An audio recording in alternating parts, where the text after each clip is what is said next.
Hello, everyone, and welcome to this very special edition of Romola Reports.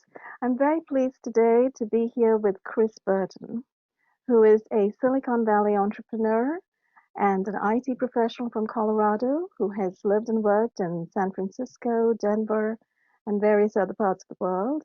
And he's here today because he's got an extraordinary story to tell of illegal surveillance and targeting and neuroexperimentation that falls very much in the lines of MK Ultra and so forth. These are extraordinary stories, but I had spoken many times before with Chris, and I do think he is a brilliant person to talk to about these subjects because he's so good at explaining what they are. So that's a great deal of what we will be talking about today. So welcome, Chris. Hi, Romola. Thank you for having me. And thank you for everything you're doing to expose these technologies. You are really one of my personal heroes, Romola, so I hope you know that. Oh, thank you, Chris. No, I've made it my mission, as you know, to talk to people, to document these stories and to get these stories out there. Because as you know, I am also being illegally surveillanced and targeted, and I have a stake in this. So we are here to document these atrocities for the entire world to hear. And there are atrocities both in the realm of electronic surveillance with directed energy weapons, as well as in the realm of neurosurveillance with neurotechnologies. So I'm very anxious for the entire world to hear your story. So Chris, Great. Wonderful. So Chris, yeah, let's start with. Let me just say, Romola, that I can see my lighting, and I just want everybody to know that I'm right by a window here, Okay. So that's why I'm lit the way I am. Yes, unfortunately for these videos, you kind of need to have a little bit of light on your face, so that's inevitable. So okay. Great, wonderful. So let's start at the very beginning. Shall we start with a little bit about your career in San Francisco and Colorado? If you want to tell us what you were doing and the businesses you were running, that kind of thing. Sure. So I'm 45 years old. I grew up in just outside of Denver in a city called Morrison, just a suburb of Denver. I went to the University of Colorado at Boulder. I studied finance, graduated with as a finance major. I then moved to Seattle and started working for a company called Neurotech. And this was in kind of the heyday of Neurotech's rapid growth. They are now the largest IT staffing company in the United States. They're called Allegis. And so I worked for them for a year, and then I was recruited into another company called CompuCom Systems, which is a systems integration company that's based out of Dallas. And worked with them for about a year, and then met up with my first cousin who was living in the Bay Area at the time, and explained Neurotech's business model to him, and kind of told him about the IT kind of staffing world and consulting world, because I had seen both sides. And we decided to start our own company, and it was called Dedicated On-Site Consulting. So I recruited a couple former colleagues of mine from Neurotech to join me, and together was grew the company, from 0 to 12 million in annual revenue in about 4 years, which made us one of the fastest growing companies out there at the time. It was a great company. One of my business partners, there were 4 business partners. One of them played college football for the Washington Huskies and won a national championship. So we had a lot of former college football players working in our office. So it was a lot of fun. Mm-hmm. About 25 internal employees, 200 consultants in the field. We were offered money for the company, but turned them down and opted to grow it.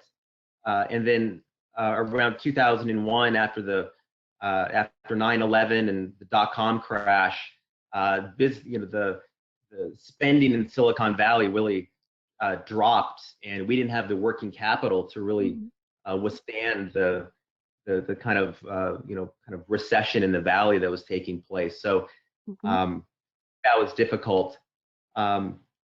So, and I'll just kind of continue. I in 2004 I went back to kind of revive DOC. I had taken some time off, and my cousin cousin, who I founded the company with, he had moved to Oxford, England, to be with his fiance, and she was completing her PhD in environmental law there. So when I went back to San Mateo, which is where our offices where DOC's offices were, I realized my other two partners were not really working on the company anymore. You know, they had been managing it while, you know, I took some time off.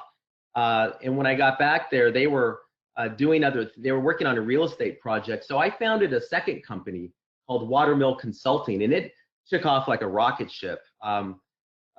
We became the #1 supplier to a company called Business Objects, which is now SAP, and we were doing more consulting work. We were implementing ERP solutions like PeopleSoft Financials for Business Objects, and also Dassault Systems, Dassault Systems, which is owns SolidWorks. So we were doing 2 big major ERP implementations, and that was huge because these are the kinds of projects you know, companies like Accenture go after, and we were winning them. That's brilliant. You were in competition with the big boys then. With the big boys, yep. So yeah, and you know, I was really excited about it. I had kind of you know, it was difficult kind of having to survive the downturn in Silicon Valley and kind of losing my first company. But my second company, because it was more of a consulting company, could have been sold at a much higher multiple, and so, you know, everything was looking really good. I was living. It sounds wonderful. It sounds like you were very successful. You not only ran one company, but you ran 2 companies extremely successfully. So you were sort of a standout entrepreneur in those terms and ways, because your company actually, you didn't have, there was no downside when you were setting up and when you were running your companies, right? You were getting a lot of contracts, everything was going well. You had a lot of clients. Everything was going beautifully. You know, this is, in this industry, it's about relationships. You know, you have to really put the time in and deliver a good service. And the reason Watermill did so well was because I had built strong relationships at DOC, Dedicated On-Site Consulting, with a number of managers. And, you know, you kind of follow the managers. When their careers take off, you follow them. And one of these individuals in particular, his career just skyrocketed. So he brought me into his projects, and he became a really close friend of mine. So I'll talk about him later. Wonderful, wonderful. So then what happened? Things were going really well. Did things start changing immediately around this time, or did that happen a little bit later? Well, so it's interesting. I went back to California, like I said, to help revive DOC in my first company. And my partners were working on something else, and 2 strange things happened in California, which, you know, I'll share with you quickly, but it kind of will provide everyone a little bit of background and everything I know about how I might have been put into this program. You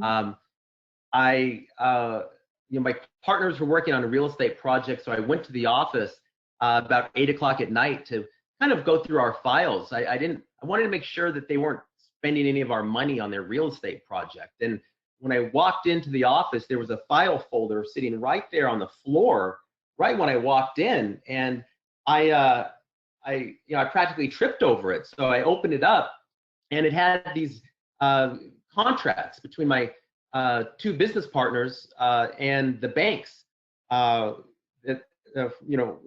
banks that they got their development loans from. And so it was kind of everything I was looking for, and it was just laying right there, and that was really strange. So I left. You know, I told my cousin Joe, who was at Oxford at the time, what happened. So we decided to sell our shares in the company, and so I started Watermill, and kind of, you know, took my clients from DOC, and my partners were they weren't working in IT staffing anymore, so that was okay. And then the second thing that happened, you know, I was starting Watermill and decided to move in with a kind of a friend of a friend from Denver who was living in Half Moon Bay. And he did something, and this was when kind of this gang stalking started. And my experiences with Voice of Skull have been really overt, and we'll get into that. But this was kind of the gang stalking that started it. And it was, when it happened, it was outrageous. And I'll kind of share with you what happened quickly. Yes, please. So I was starting Watermill, and I had two big clients. I had Business Objects and I had Dassault Systems. Mm-hmm. And my landlord at the time, he started acting as if he was suspicious of me. And I would spend a lot of time on the phone there talking to the senior director of IT from Business Objects and other kind of business partners. And I had a consulting agreement with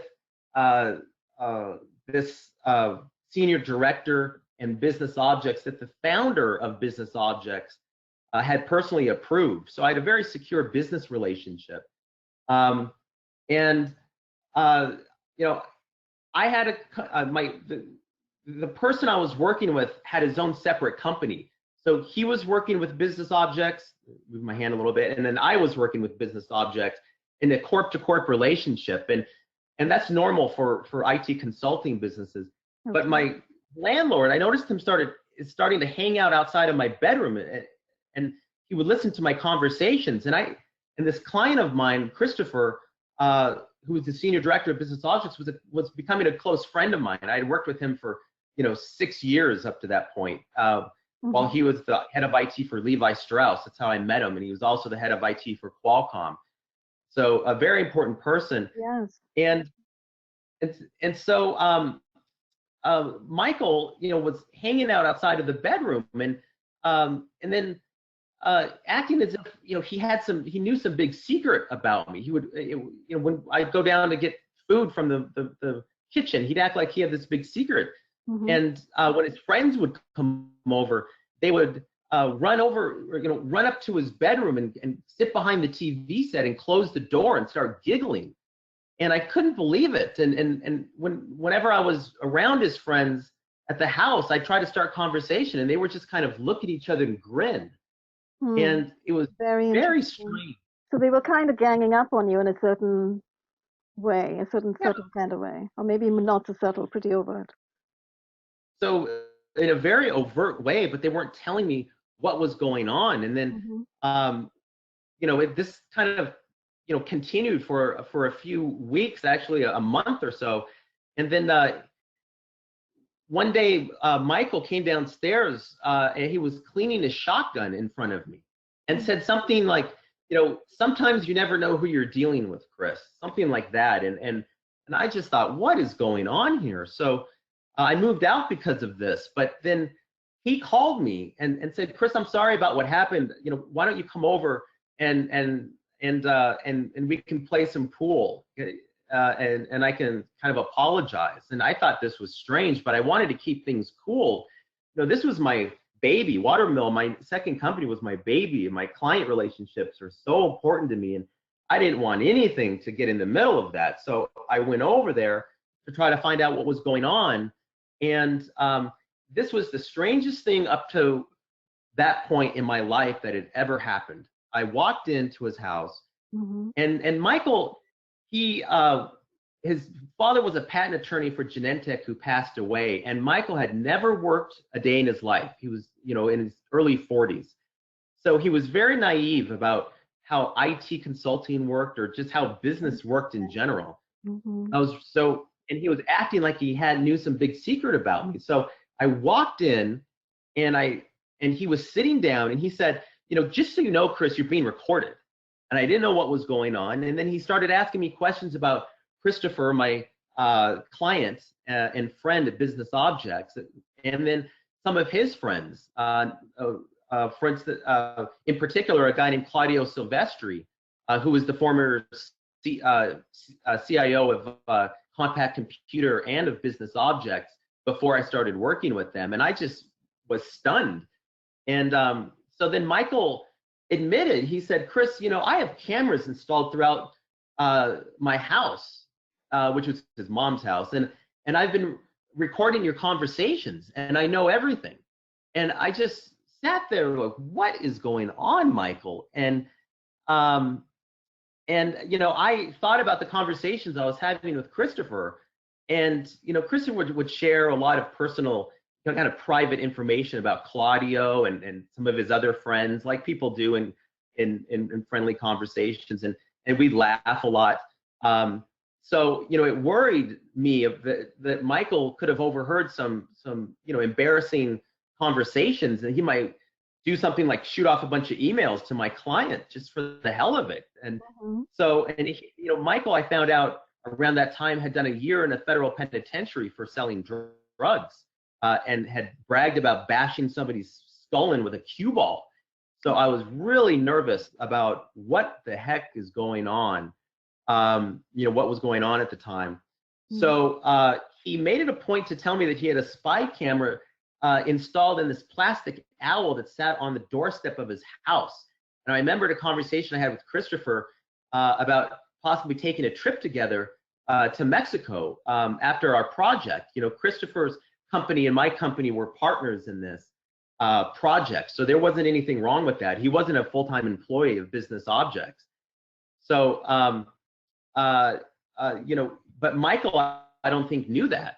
So I, you know, started to think, what is this big secret? And he was pretending as if he kind of had me over a barrel because of these conversations. And I just was so flabbergasted, and, you know, and didn't feel like I had to explain my business relationship to this sicko, you know, who was spying on me.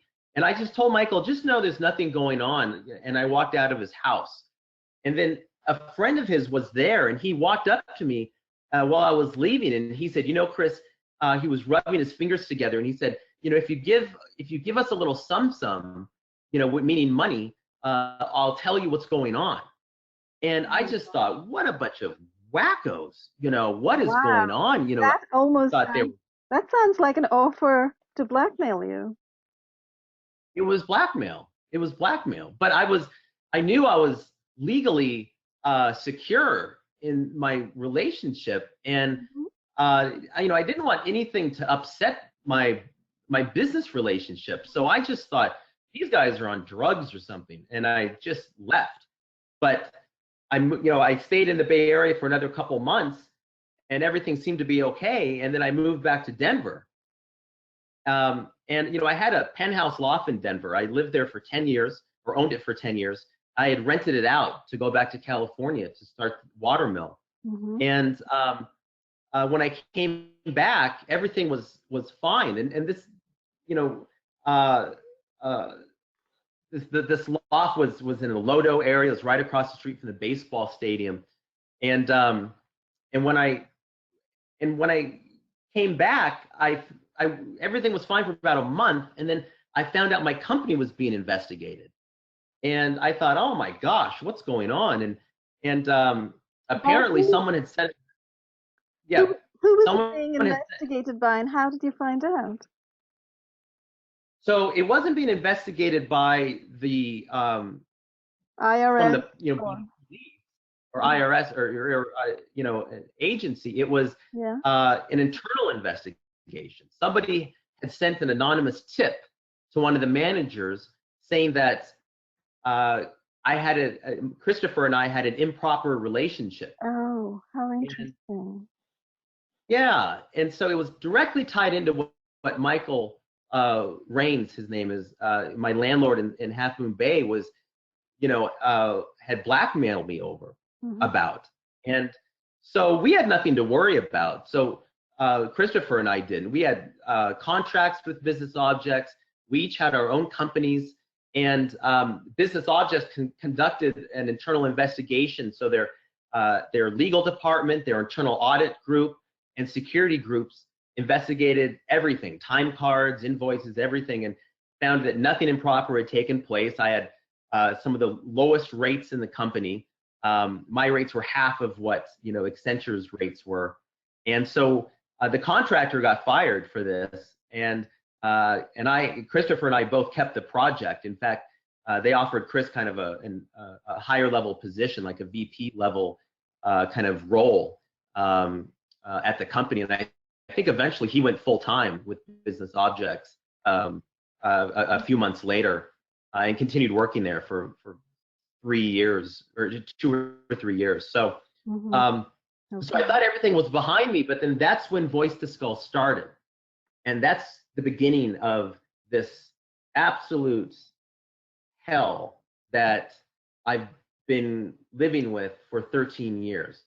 And so somewhere between 2004 2005, I was put onto a targeted individual list. And I don't know if Michael had been busted again for selling drugs and, you know, had made an accusation against me to try to escape prosecution, because that's what that kind of setup at his house kind of felt like.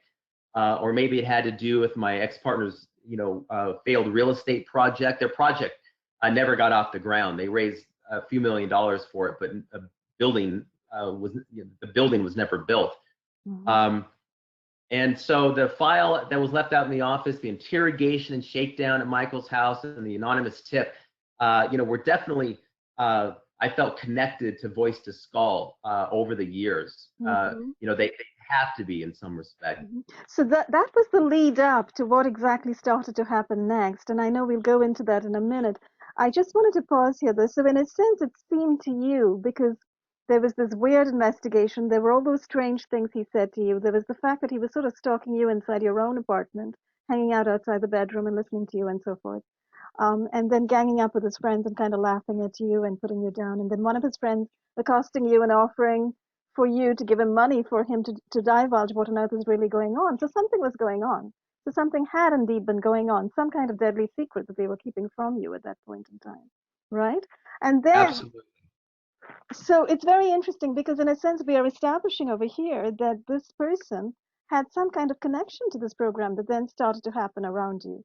So I know we've talked about this a little bit before, Chris, so perhaps you want to talk about that very first instance when you were sitting in your office and you began to get an intimation that this was a neuroexperimentation program and something was drawing you into it. Oh, it was overt. I remember the day it happened. I remember the first thing they said to me. I was sitting in my home office in Denver, and then out of nowhere began hearing a man and a woman who sounded like they were in their 40s or 50s talking about me, you know, mature adults. And the man said, you know, something about, oh, it looks like Chris has been cleared and is receiving more job requisitions. And the woman replied, you know, well, I'm glad everything worked out. What do you think is going to happen now? And so I knew it was, you know, a live conversation between two people. It was unmistakable. But you know, it sounded like, you know, my neighbors were talking about me. My downstairs neighbors were a man and a woman. They were directors at HP at Hewlett Packard, and but very nice people. And I thought, well, maybe he got a hold of some kind of, you know, ultrasound device or something and was playing a joke on me. But the conversations continued. And so, you know, my loft was a new building and had concrete floors and a double, you know, a walled half-inch double-walled drywall separating my unit from my neighbors. So it was baffling to me how it was being done. I had a corner unit on the top floor. So again, I thought it was a prank, but then the conversations, you know, continued the day after, and then they continued for a week straight. And then I realized it was, yep. I just wanted to find out how you heard these.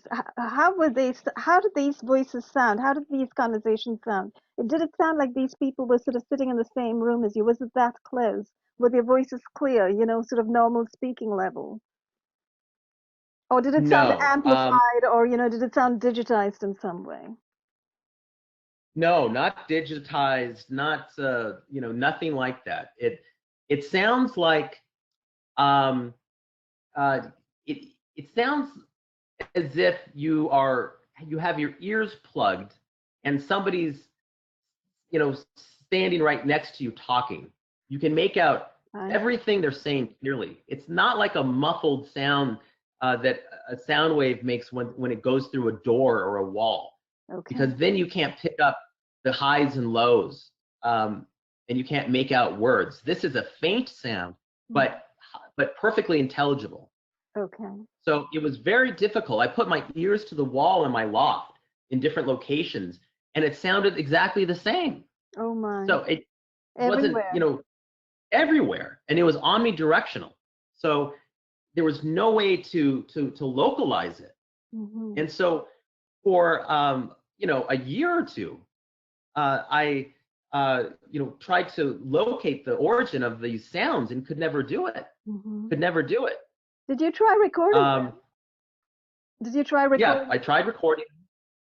Recording them, and it didn't work. Nothing. When I play the recording, I couldn't hear anything, and so it was just grueling, kind of listening to these two people talking about me for week after week, realizing this is much more than a practical joke, and that's when I started kind of experiencing these two people, building up these elaborate stories about me. And that's something that I'd really like to talk about. Yes, absolutely. Because I think it's... Go right ahead. Yeah, go right into whatever you would like to share with us. Because, it's interesting. We've kind of established that this Voice to Skull program began. And, you and I know that there are patents out there for various kinds of military technology to put voices into people's heads. There's microwave hearing, there's bone conduction, there's the neurophone, there's, V2K. I think V2K is a military term, right? And it's connected to the voice of God weapons that were used in the Iraq War and that were in fact reported. Although currently, subsequently, all references to those weapons has been scrubbed. And, it's people like us who are researching this information and putting it out there that are, trying to bring it once more into public view, because it's very, very important that the American public and the world public begins to understand exactly what this technology is about.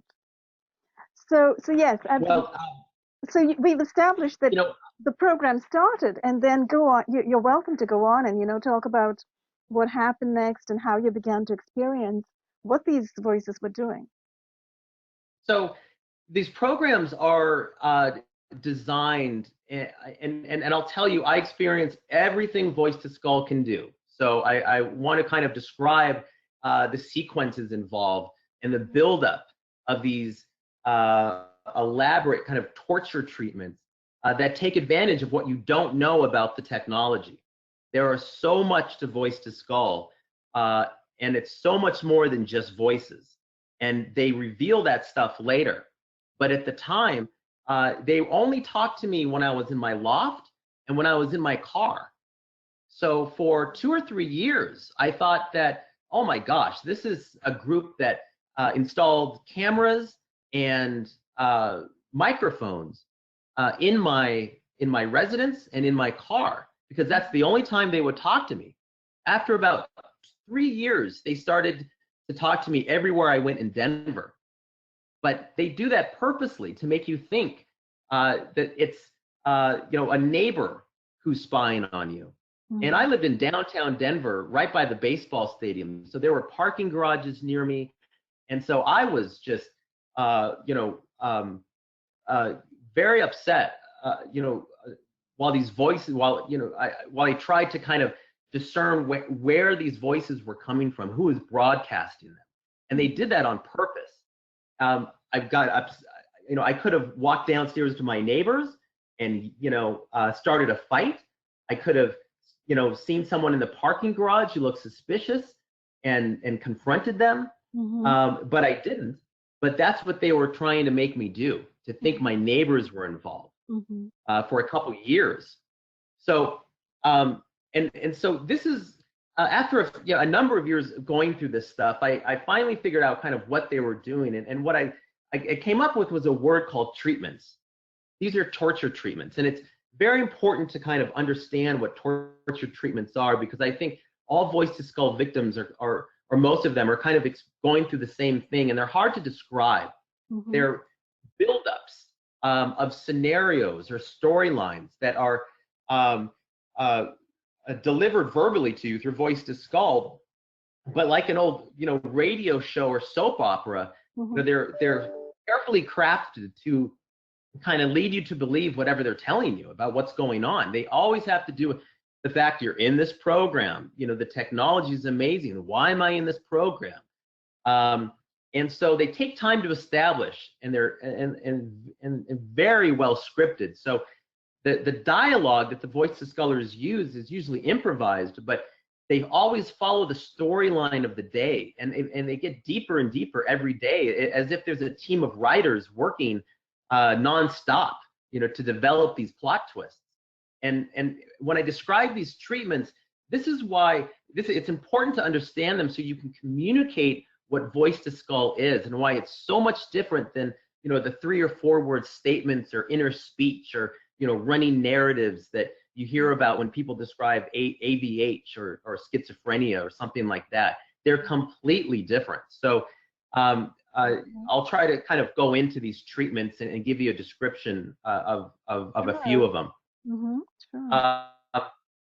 So these every day more pages are added to the manuscript. So like a soap opera, they stay consistent with what was written the day before, and the day before that, and the day before that. Now, does it have any relevance or relation to your own life and things that you were doing? Their conversation. Well, they bring in individuals they bring in the names. They mention the names of people Okay. And because it's such a top secret project, and what they're doing is so so terrible. It's certainly illegal. And so you think, why is this going on? Why are they transmitting these voices? I thought it was an intelligence agency. Then I thought it was the mafia or some gang or something, because what they're doing is so over the top. All of the above. All of the above, and they take advantage of that. But you're always trying to figure out what's going on. Why are they doing this? And so, like I said, you could they put together these treatments to make you think, it's an intelligence agency, or to make you think that it's your neighbors. And they always keep building and building. And what happens is they follow a pattern. And the pattern is always kind of is the same thing. It's building you up, and it's torturing you at first, but then it kind of pivots, and then it starts building you up, and then you start feeling confident that the voice scholars are being honest with you, and that they might help you get released.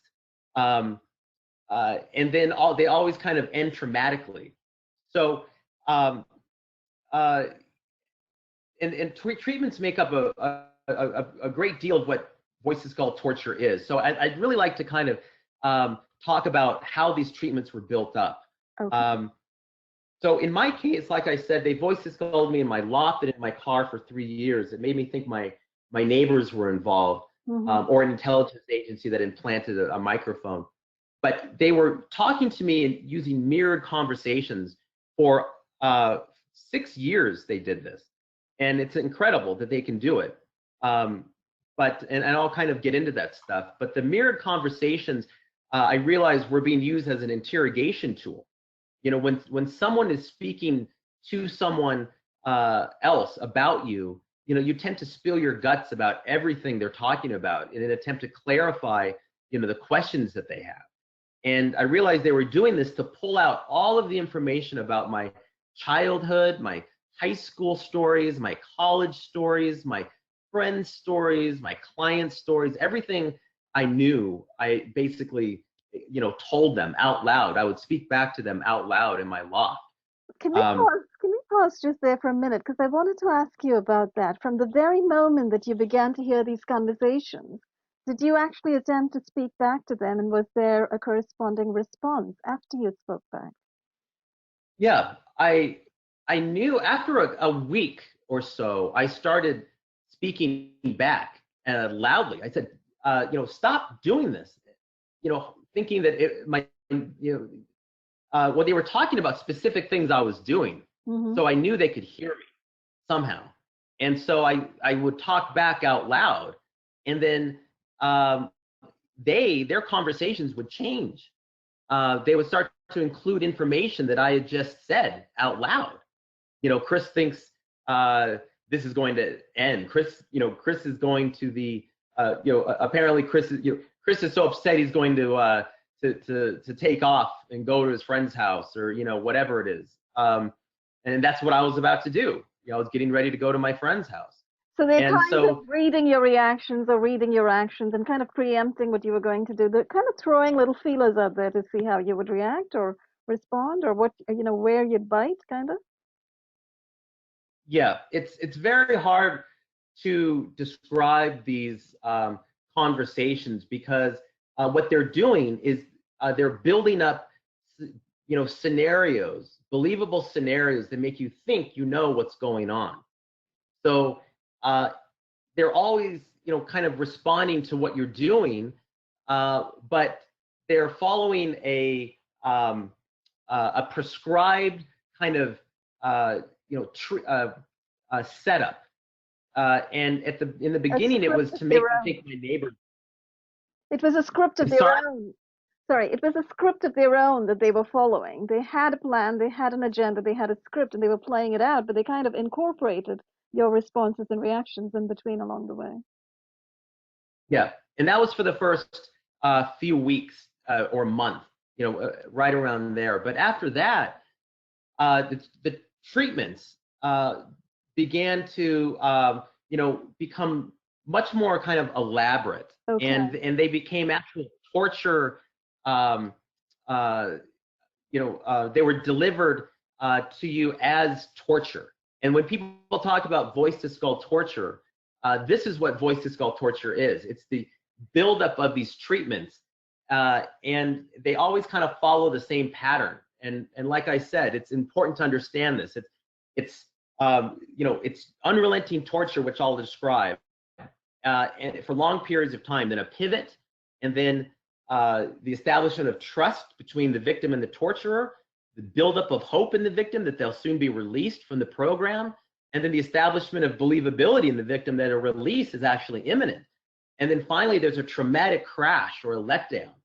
And in the beginning, they did this all the time, where they would build up my hope. And I'm talking about over the course of days, and then instantly, in one statement, create this traumatic kind of crash that just dashed my hopes. And this is what, you read, kind of psychopaths, serial killers do, kidnappers do, like Dahmer, Ariel Castro and Dahmer and these people. They're, they play mind games with their victims. That's what these treatments are. They're mind games.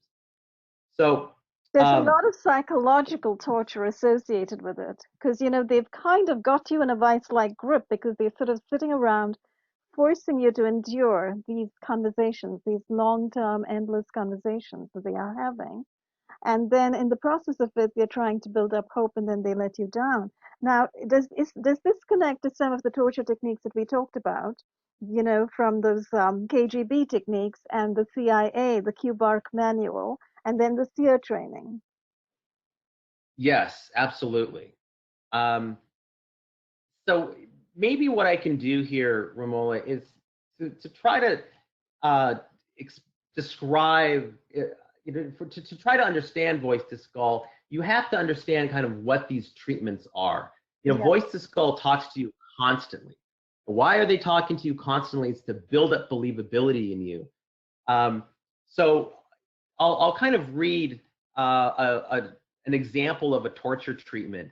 Okay. And then, maybe as you kind of listen to the treatment, you can start kind of connecting it to these communist and CIA psychological torture techniques that are written about in the Q-Bark manual, in the Human Resources Exploitation Training Manual. When this was happening to me, I didn't know what was going on. But years later, when I read some books about this, I was able to pick out, exactly what was going on. They were following these manuals to a T.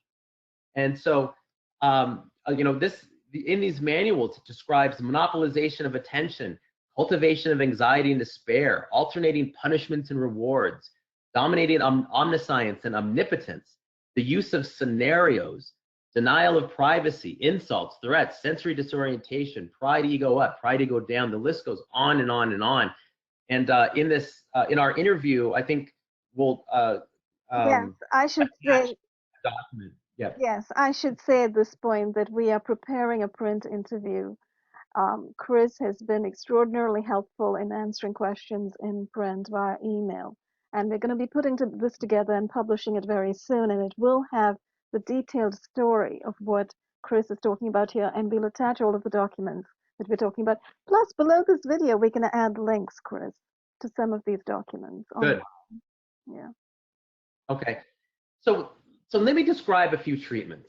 Please. And so just kind of listen to them, and you can kind of put yourself in my position and other people who are in this program's position, as they kind of try to, follow what's going on with these treatments, and think about the differences between what we're describing and these kind of short bursts of you're a jerk, Chris, or whatever you kind of hear people describe schizophrenia or AVH as.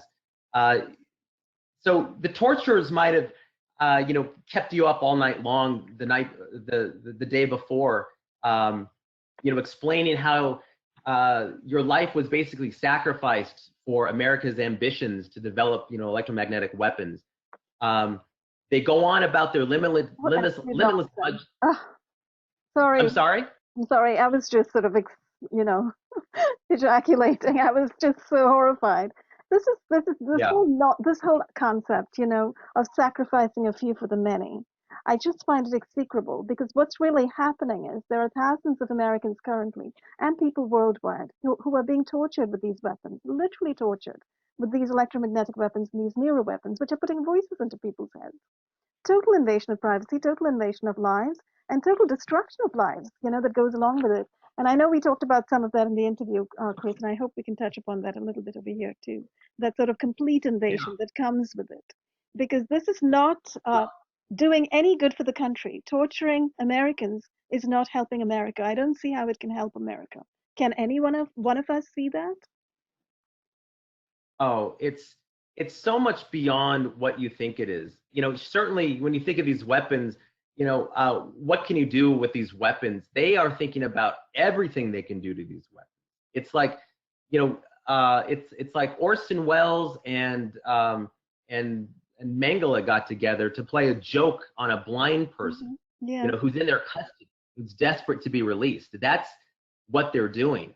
They're building up these, dramatic scenarios that make you think you're going to be released, but they always, end with the loss of hope, with a traumatic ending to your hope. So I'll kind of continue describing this. Yes, go ahead. Yes. So they go on about their limitless budgets and how deep their ties are in the government, and how truly insignificant you and all your professional accomplishments are to them. You're put in this program, and they don't care who you are, and they tell you they're professional torturers all the time, and they don't give a crap who you are. They're here to do a job, which is to torture you. So during a previous interrogation, which I described, you admitted to drinking and driving, let's say, and they tell you that people who drink and drive are scum, and you deserve to be tortured for it. And just like someone in a powerful position, or a drunk person can spout, talk nonstop for hours at a time, the voice discolors can go on for hours and hours about you, or just about any topic. And so they trade off talking. And at this time, when this treatment would take place in a mirrored conversation, like prison guards, establishing their power and kind of shooting the shit with each other. But then by the next day, a voice discolor brings up something about you they like. You've been through countless treatments like this before, and they always end badly. So you take the compliment with a grain of salt, but your brain remembers it. And so because you're electronically binded to these conversations, they cut through everything else like a knife. You're still thinking about other things, but they hit you right in the middle of your mind. So you have to process everything they're saying. You can't ignore them or filter them out the way you can ambient noise or something, a crowd at a ball game or something like that. So, so the voice discolor, let's say, brings up something about you they like the next day, and so you just sit there and listen, wonder hoping they're going to say something nice, and then they bring up a vague reference to this thing that you did that they know that you don't know that put you into voice discolor, and you wonder what it is. What did I do that put me into this? Excuse me. And so you explain to them that you've never heard a fly in your life, you have no criminal record, and you retell elements of your life story that backs this stuff up, and they continue talking, but now they're kind of more, they're a little more placid. So over a course of 12 hours in this example, they've moved from hatred for you, and threats and intimidation to somewhat sympathetic, and then they'll say something like, Chris, we've been maniacs, we shouldn't be doing this to you. And then another voice discolor chimes in and says, it's hard doing this, Chris. I'm not even mad at you. And you notice the shift in their attitude. And so you start thinking that, they're beginning to think about their participation in this more critically. So, so they start their arrogance declines. They start talking more like buddies of yours, saying things like, this program is just a piece of shit, man. None of us wants to be here.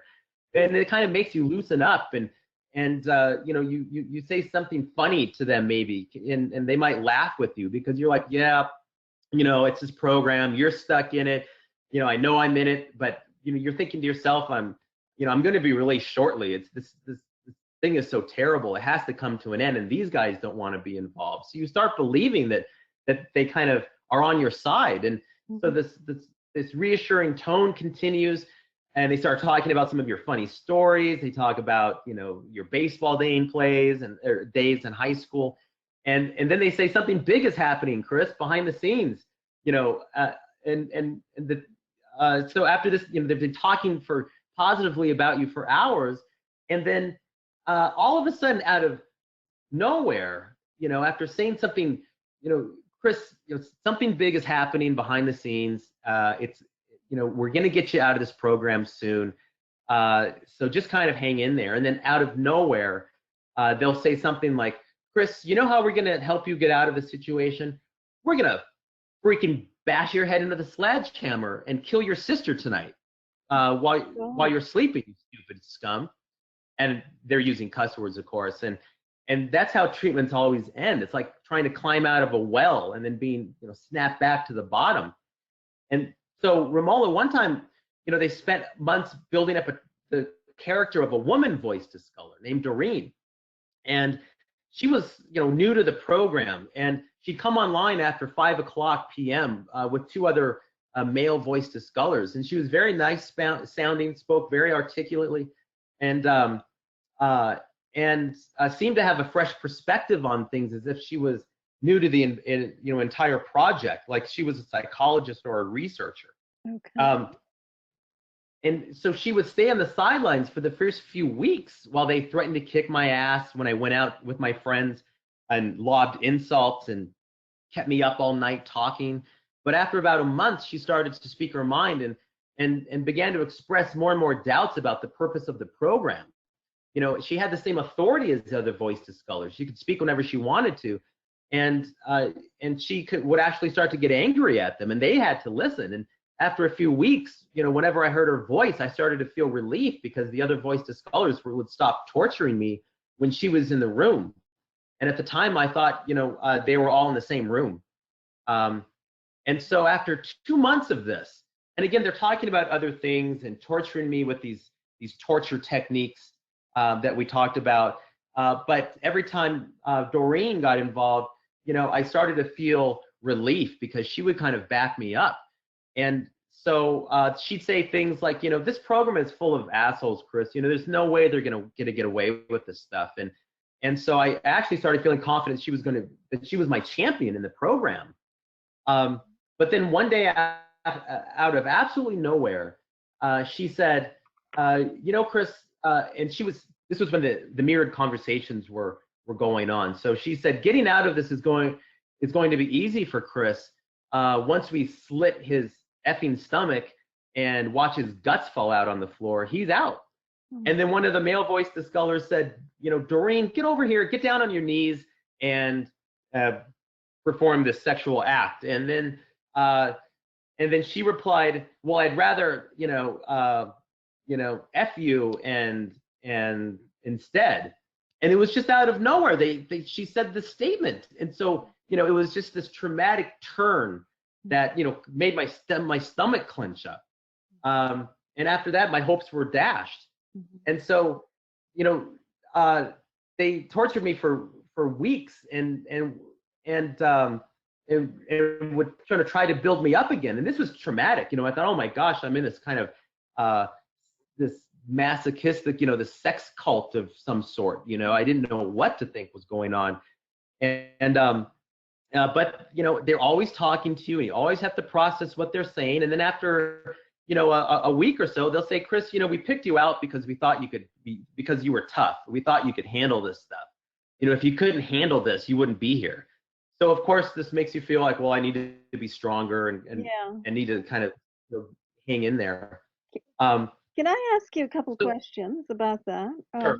It sounds like with the addition of this woman also playing something of a role, you were kind of being assaulted. It was one psychological assault after another, and a lot of sex and death thrown in. And as we know, some of these secret societies, they're nothing but sex and death cults, is what they are. So that's a very interesting analogy to there. One of the things I was wondering about also is you have said you read out that list of different kinds of torture techniques. Now I wondered if that's that was all verbal assault and insult, or if you were also experiencing some kind of neural assault, with frequency or electromagnetic assault to put you in different moods, to give you the mood of anger or the mood of rage or the mood of fear or whatever. Because a lot of people are indeed reporting that, being electromagnetically assaulted with frequency. Yeah. Well, at the time these treatments were taking place and they were building me up and breaking me down, I didn't feel like they were manipulating my emotions. That happened later in a very overt way as they, started revealing what this technology can actually do. Okay. A lot of TIs, voice to skull TIs, report fourth speech. Yes. Now, when they actually start speaking through you. Mm-hmm. So when they did that, about right around 2012, they started inserting emotions that I could feel. Okay. They would be talking, and one of them would become, again, they're building up a treatment. There always has to do with the treatment, but one of them might speak up and start defending me. Chris didn't do that. Chris was a good guy. He was raising money for charities, which is something I did after Watermill. I'll get into that. Mm-hmm. He doesn't deserve to be in this program, and he's yelling. And then all of a sudden I realize my lips are moving while he's talking. And then I look down and my fists are clenched. So while he was, exclaiming this thing, they were delivering these emotions through me that I could feel. And that was the beginning of forced speech and bio-robotization, and it just gets worse from there. Mm-hmm. But this is what was going on for the first 11 years of my torture, nonstop treatments, building up these scenarios. Let me describe another quick treatment and then we can move on. But this is kind of, as the program progresses, they're making you think your friends are involved. And this one had to do with John Hickenlooper, who lived a block away from me in Denver. They said he was involved in my voice to skull. So, again, this is always set up as a top secret program. You have to have security clearances to even know about it. But, as they get to know you, they get to know some of your friends. And I knew some, interesting people in Denver. One of them was, Perlmutter, Ed Perlmutter's, one of his advisors, one of his policy advisors. And I went to see you with her. So when they know about these people, they bring them into your treatment, and they say they were brought in, under a gag order, or with some sort of security clearance. So they can't talk about it openly. So they're always describing your friends possibly being brought in, or people like John Hickenlooper being brought in. And in this treatment, they try to make me think John Hickenlooper was actually the person who put me in, because I one night listened to my stereo kind of loud with the windows open, and they said it had upset John Hickenlooper, and that's the reason why he put me into this treatment. So they tried to make me believe this. So, they were saying that John had put me into the program, and they were pretending like, Chris, we're stuck.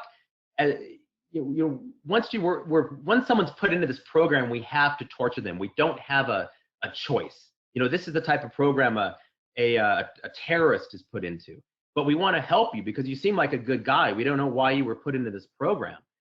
So they said that one of them had asked John whether or not he put me into this program, John Hickenlooper, and John refused to answer their questions. But then, and again, they're torturing me with other things and talking about other friends being involved. But after a couple weeks, they said, well, the State Department's involved now, Chris, and they want answers from John Hickenlooper. They're demanding answers, and they want to ask him some questions in kind of an inquiry. So the torture kind of continued, and John apparently was refusing to answer their questions, to participate in this inquiry.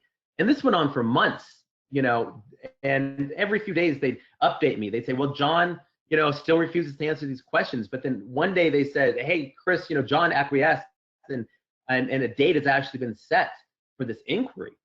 And so the day of the inquiry came, and they projected in my mind a picture of John Hickenlooper sitting at a desk with a microphone, on a stage of an auditorium. And then he was on one side of the stage, and then on the other stage there was another desk, larger desk with 3 State Department officials sitting there. And these were just snapshots. This wasn't video. And then they showed a snapshot of the audience, and it had, a few hundred people in it. And then they showed a couple other snapshots, and they were snapshots of my friends, 3 or 4 friends, like this woman who worked for Perlmutter, and some other people sitting together in the front row of this audience. But they were snapshots, and they come across as kind of black and white, kind of grainy photos. If you just think in your mind of a picture, that's what it looks like. So basically they were synthetic images that were being pumped into your inner vision, so synthetic images being pumped into my vision. And again, this is this could you see them with your eyes open or eyes closed?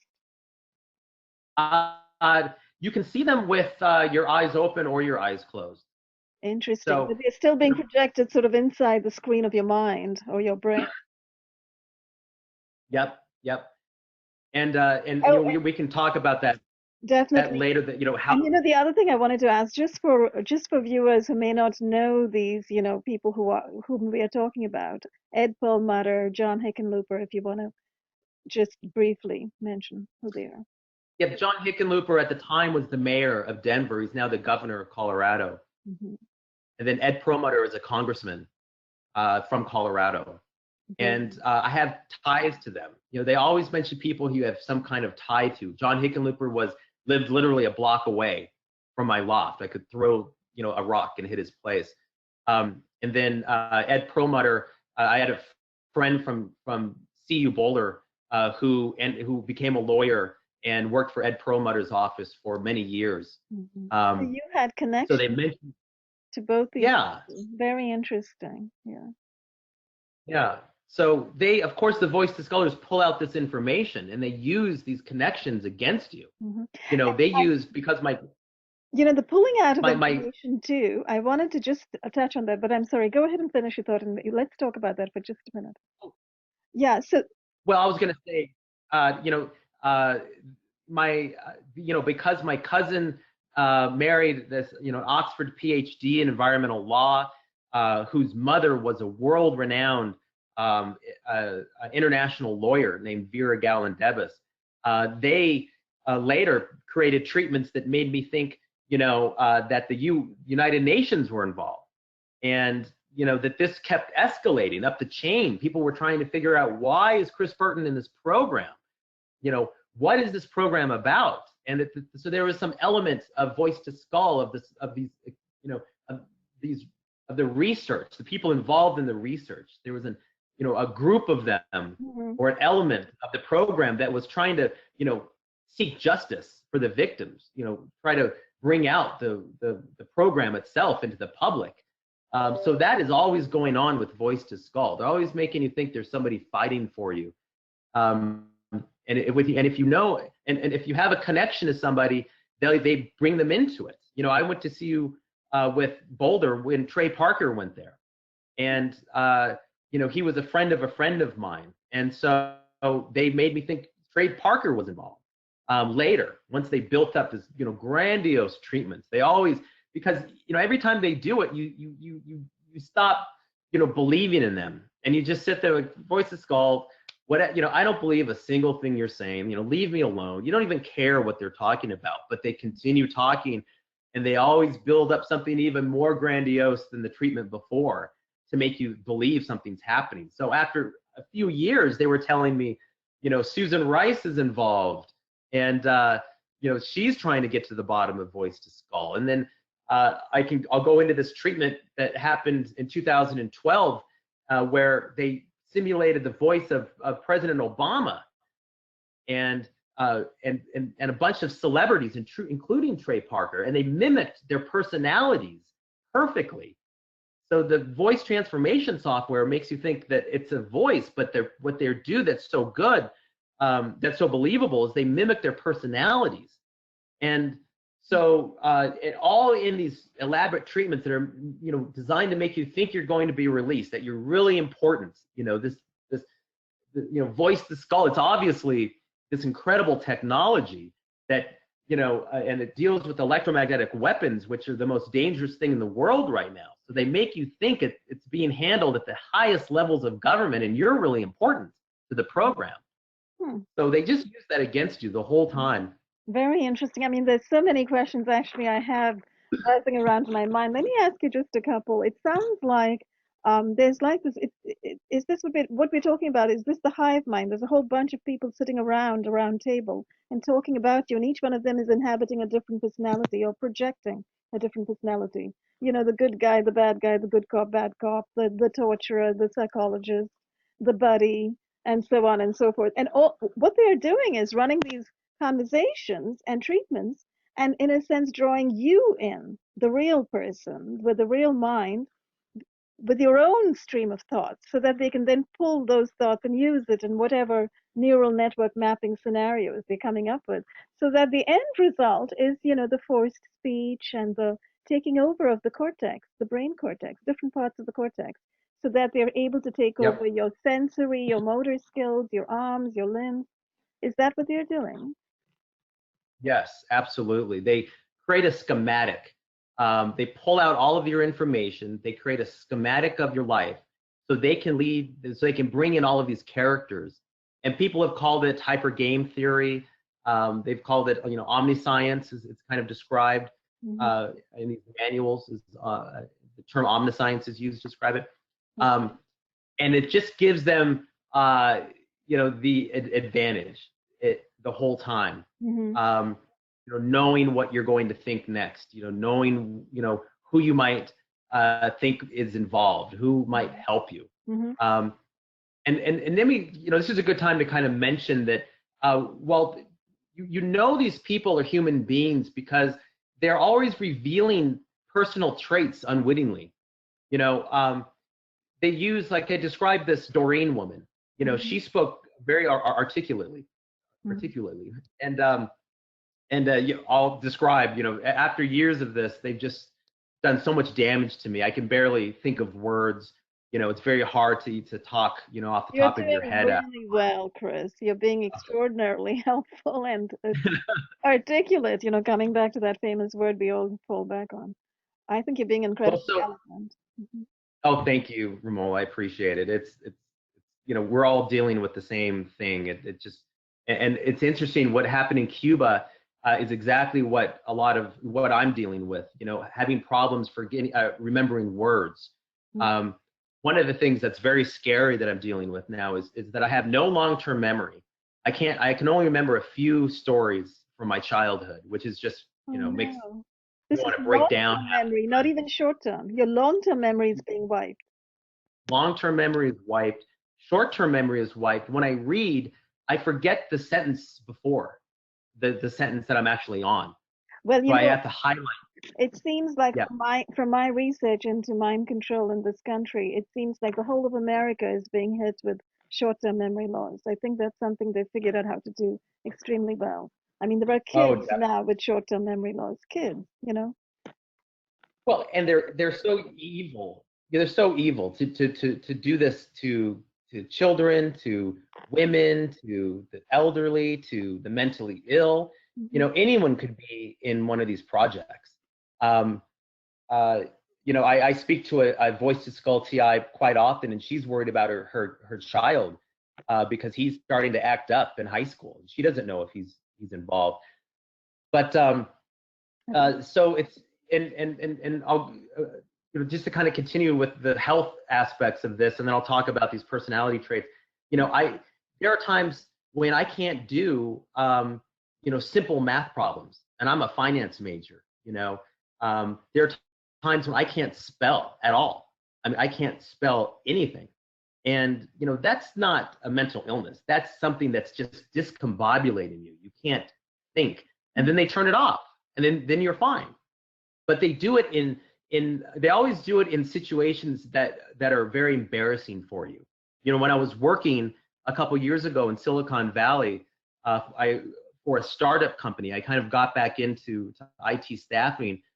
They tortured me relentlessly. They made it impossible for me to work. And at times I would be on the phone and having a normal conversation. And then when I'd get ready to say goodbye to somebody who I was planning to call the next day, I'd say, okay, take care. I'll give you a call yesterday. And you're just shocked. Where did this come from? And then I'd be in a meeting and I'm just about to say something and they hit you and you can't think of a single word. I mean, you can't formulate a sentence. Other times I'm writing an email. And sometimes they'll let you just write, and like I wrote this description. I also write every year a section for the University of Colorado's economic outlook that they provide for the state of Colorado. That's called the Colorado Business Economic Outlook. And they let me write that. But then when I was working, sometimes they'd let me write an email and I'd fire it off. And then other times, I would literally be stuck on the same email trying to write the same, you know, 3 or 4 sentence paragraph for a half hour, 45 minutes. I'm just sitting there staring at it, trying to make sense of the word. You know, what comes before this? What's the grammar? What are the grammar rules involved? You know, what's your position about something like that? Is that electromagnetic assault? You know, is that focused brain assault, like an electromagnetic beam hitting a particular part of your cortex? Or do you think it's all related to this V2K and how they are kind of trying to degrade the brain that way through V2K? It's very scary because, you know, I've read books. There's a great book by a gentleman named Shane O'Mara. It's Why Torture Doesn't Work, the neuroscience of interrogation, and it confirms that long-term psychological. The neuroscience of interrogation. Yeah. That sounds like what the CIA is doing. That's exactly what they're doing, right? Interrogation is their thing, and now they're hiding everything under sources and methods of gathering intelligence. I would imagine that all of these programs are being hidden under precisely that, sources and methods. They're trying to get away with it. Well, and beyond that, they're using what is known about the degradation of people's memories to create experiments around that. What does torture do to the brain? What if it's delivered electromagnetically? You know, what do these long-term binded conversations that never stop do to your brain? It's like having a cell phone strapped to your ear that you have to listen to all day long while you're trying to do other things. And it goes on for... Is this all mentioned in that book, the Shane O'Mara? So the book is great. It breaks down the torture memos and waterboarding and these kind of the legalese that was used to make it sound like there was some kind of scientific agreement, consensus that torture wasn't dangerous to people. You know, it was just very scary. But then when you break down, and that's what this book does, the neuroscience of it, it destroys your memories. And that's the last thing you would want to do if you're interrogating someone who has information. You don't want to destroy their memories. They can't remember. They don't know what to say. So that's what this book has kind of focused on. I read a bunch of books about torture and about, you know, the neuroscience of interrogation, and learned a lot about it back in 2014 and 15. You know, the torture became so intense that I actually moved out of the country to write a book, and that's when I researched it. But learned a lot about, you know, stealth, no mark, you know, and clean torture techniques. These are like electroshock and waterboarding, you know, water torture. These are things that leave no marks. So you can't tell a humanitarian organization that it works. The humanitarian organization would have no evidence to come forward with. And that's what these electromagnetic torture techniques do as well. They torture you, pull out information, and, you know, and for the purposes of developing these neuro weapons, but also to conduct these MK Ultra, like, you know, psychological experiments, just to see how the brain reacts to torture. How does it think? Does it go left? Does it go right? You know, how does it get through these traumatic experiences? So it's kind of both things at once. You know, these programs. It's amazing. Chris, I should probably let you know we're sort of 11 minutes past the hour here, and we were going to wrap up very soon. So obviously you've opened up this subject in so many interesting ways. And I know there are many questions to ask and many, many things to talk about, including also following the arc of your own experience, you know, as to what was happening in your own life and where you were going with this. Because you did talk recently about writing a book, and, you know, I think it would be interesting to find out where you went and what you did, and so on and so forth. But perhaps we can think about continuing all of that in part 2 of this conversation next time. And if you want to, you know, in some way wrap up what we were talking about today, so that would be very helpful. And we can also tell people to look forward to the interview coming out soon. The print interview will be coming out soon. And part 2 of this conversation will also come out very soon. So just look for both of those. Oh, that's great. That's great. I really appreciate you, you know, giving me the opportunity to kind of tell my story. We really haven't gotten into the meat of my story. You know, the terrible things that they did to me. One of them left me, you know, required a flight for life helicopter to take me to the hospital where I had to stay for a month. This is what they do when they build up the torture. They start introducing these technologies that like chanting, or that's a technique, but technologies that interrupt your thoughts, and then start moving your body parts around, and it becomes so unbearable that, you know, all you can do to stop them is to threaten suicide. So I'll go into that, you know, in part 2. But I think, you know, I hope I kind of got across, and the interview will do a much better job. It's much longer, and I've kind of been going off of my notes for the interview here as I tell these stories. But that is what I hope everybody reads the entire interview so they know how to kind of communicate this stuff. You know, I'll go in part 2. We'll continue talking about these protocols and these personal kind of traits that torturers kind of reveal unwittingly. You know, using different grammar and diction than you do. You know, some might pair prepositions with the word which all the time, like an academic would. When I'm from Colorado, we don't really speak like that. So there are different ways to kind of, you know, explain to people why they're outside voices and not your own speech. And then these protocols they follow that protect their identities. So, and then, you know, we'll talk about the revealing of the technology, which is just incredible. So I really appreciate it, Romola, and look forward to speaking with you again. Absolutely. No, it's my pleasure, Chris. I'm so delighted that you've come forward, because you have an insight into all of this technology that I think would be so useful for others to hear. And almost anybody out there who's a psychiatrist or a physician or a human rights advocate or a journalist who's woken up to what is going on in this country and in the world today, who's woken up to the understanding that indeed neuroweaponry is being used in civilians, will be, I think, very interested to hear in what ways, in what dastardly, evil, noxious ways it is actually being used, and how, therefore, these weapons are so terrible that they need to be outlawed and banned. You know, so in a sense, you and I, we are here at the lip of a massive public conversation that needs to be had. So, you know, I'm really happy to be part of that, and I'm really happy to be able to put this kind of conversation before the rest of the world. So thank you. Thank you very Well, much. thank you, Romola. Yeah, so I guess we've come to the end of our time. So let's wrap this up for now. And you know, we'll find a time and a day to continue this conversation. Good, good. I'm looking forward to it. There's a lot more to tell. And I think if people can, you know, I don't know when we're going to release the interview, but, you know, I think if we can kind of all start getting on the same page when we describe, you know, what voice-to-skull torture is, it's going to help everybody. And I really hope that other voice-to-skull victims will come forward, post testimonies, and so we can communicate this and pull out the patterns in our experiences.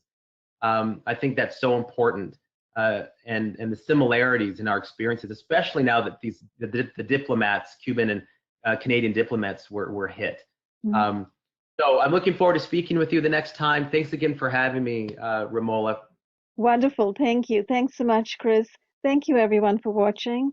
Bye-bye, and I'll see you again very soon.